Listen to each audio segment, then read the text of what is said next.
ಭೂಮಿಯ ತಾಪಮಾನ ಹೆಚ್ಚಳಕ್ಕೆ ಪ್ರಮುಖ ಕಾರಣ ಏನು? 10 ಸೆಕೆಂಡ್ ಟೈಮ್ ಇರುತ್ತೆ. ಸರಿಯಾದ ಉತ್ತರ ಗೊತ್ತಿದ್ದಲ್ಲಿ ಕಮೆಂಟ್ ಮಾಡಿ ತಿಳಿಸಿ.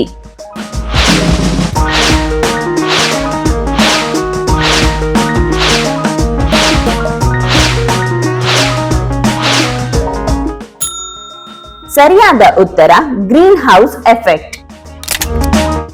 ಗ್ರೀನ್ ಹೌಸ್ ಅನಿಲಗಳು CO2, ಮೆಥೇನ್, ವಾಟರ್ ವೇಪರ್, ಸೂರ್ಯನ ಶಕ್ತಿಯನ್ನು ಭೂಮಿಯಲ್ಲೇ ಬಂಧಿಸುತ್ತವೆ. ಇದು ಪ್ರಾಕೃತಿಕವಾಗಿ ಉಪಯುಕ್ತವಾದರೂ ಹೆಚ್ಚಿನ ಪ್ರಮಾಣದ ಅನಿಲಗಳು ಗ್ಲೋಬಲ್ ವಾರ್ಮಿಂಗ್ ಹೆಚ್ಚಲು ಕಾರಣವಾಗಿದೆ. ಮಾನವನ ಈ ಕ್ರಿಯೆಗಳು ಕೋಣೆಯಲ್ಲಿ ಬಿಸಿಲು ಸೇರಿಸಿ ತಾಪಮಾನ ಹೆಚ್ಚಾಗಲು ಕಾರಣವಾಗುತ್ತಿದೆ. ಈ ಕಾರಣಕ್ಕಾಗಿ ತಾಪಮಾನ ಏರಿಕೆಯಾಗಿ ಹಿಮಪರ್ವತದ ಕರಗುವಿಕೆ, ಹವಾಮಾನ ಬದಲಾವಣೆ ತೀವ್ರವಾಗುತ್ತಿದೆ.